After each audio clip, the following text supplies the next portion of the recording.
आज हम कक्षा 8वीं से पाठ 11 जब सिनेमा ने बोलना सीखा पढ़ेंगे। इसके लेखक प्रदीप तिवारी जी हैं। अब प्यारे बच्चों, नाम से ही आपको समझ आ रहा है कि जब सिनेमा ने बोलना सीखा, अर्थात इस फिल्म से पहले जितनी भी हमारी फिल्में थी वो मूक फिल्में थी। मूक फिल्में अर्थात जिसमें आवाज़ नहीं होती थी, सिर्फ क्या होता था, इशारों के द्वारा एक बात रखी जाती थी। तो यह 14 मार्च 1931 में प्रदर्शित हुई थी। इस फिल्म के आते ही 8 सप्ताह तक यह फिल्म हाउसफुल रही थी। लोगों ने इस फिल्म का दिल से स्वागत किया। इसके पश्चात तो जैसे फिल्म जगत ने नई राह पकड़ ली।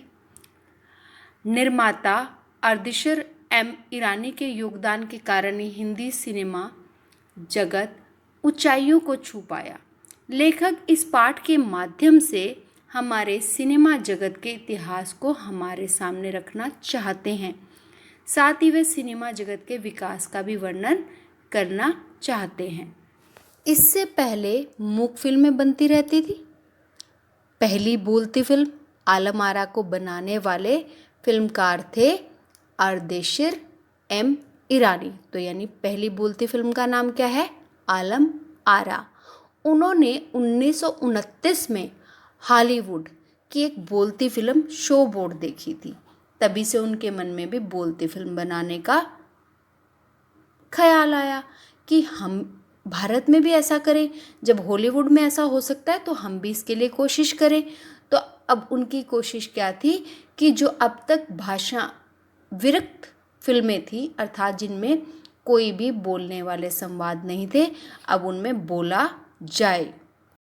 अब उन्होंने पारसी रंगमंच यानी कि जो नाटक होते थे, स्टेज पे जो नाटक होते थे, उसी एक लोकप्रिय, जो लोगों को बहुत प्रसिद्ध नाटक था, लोगों को पसंद एक जो नाटक था, उसी को आधार बनाकर उस फिल्म के लिए, आलम आरा के लिए कहानी लिख दी।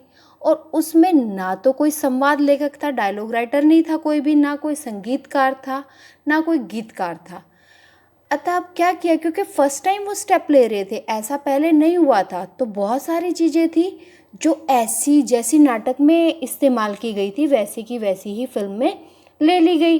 अब नाटक में कितने नाटक क्या था, नाटक होते थे उस टाइम में, नाटक होते थे स्टेज पर लाइव, पर फिल्में क्या होती हैं, पहले बनाई जाती हैं और फिर दिखाई जाती हैं। तो वो ये पहली बार हो रहा था, तो उस नाटक के ही कितने गाने थे जो उस फिल्म में ऐसे ही ले लिए गए थे। अब जो इस फिल्म के पहले पार्श्व गायक यानी प्लेबैक सिंगर जो बने, उनका नाम था WM खान।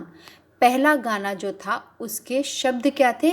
दे दे खुदा के नाम पर प्यारे, अगर देने की ताकत है। फिल्म की शूटिंग रात में करनी पड़ी थी, अतः कृत्रिम प्रकाश यानी आर्टिफिशियल लाइट्स की भी व्यवस्था करनी पड़ी। अर्देशीर की कंपनी ने भारतीय सिनेमा के लिए 150 मूक और लगभग 100 बोलती फिल्में बनाई थी। आलम आरा फिल्म भारत में पहली ऐसी फिल्म थी जिसमें डायलॉग थे, संवाद थे, आवाज़ थी।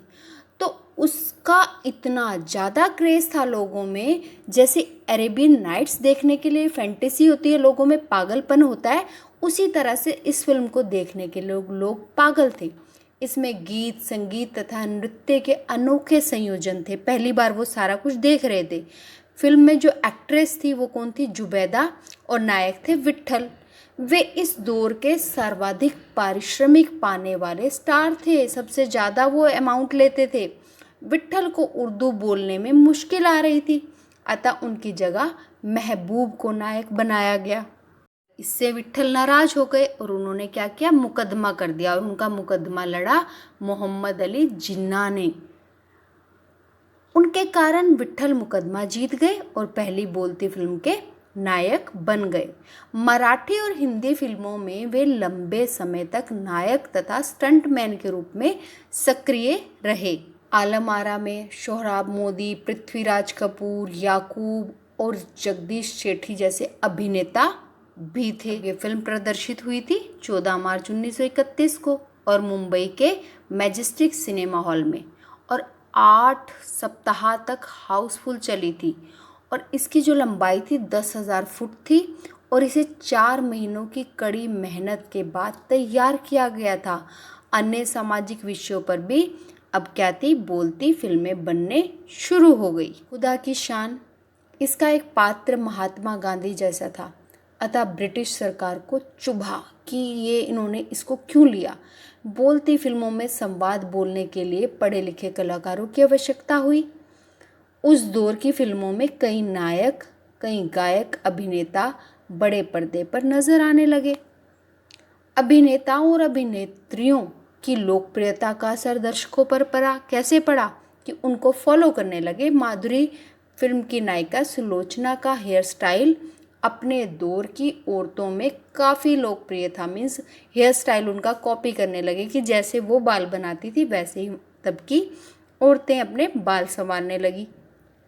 आलम आरा को भारत के अलावा श्रीलंका, बर्मा और पश्चिम एशिया द्वारा भी पसंद किया गया।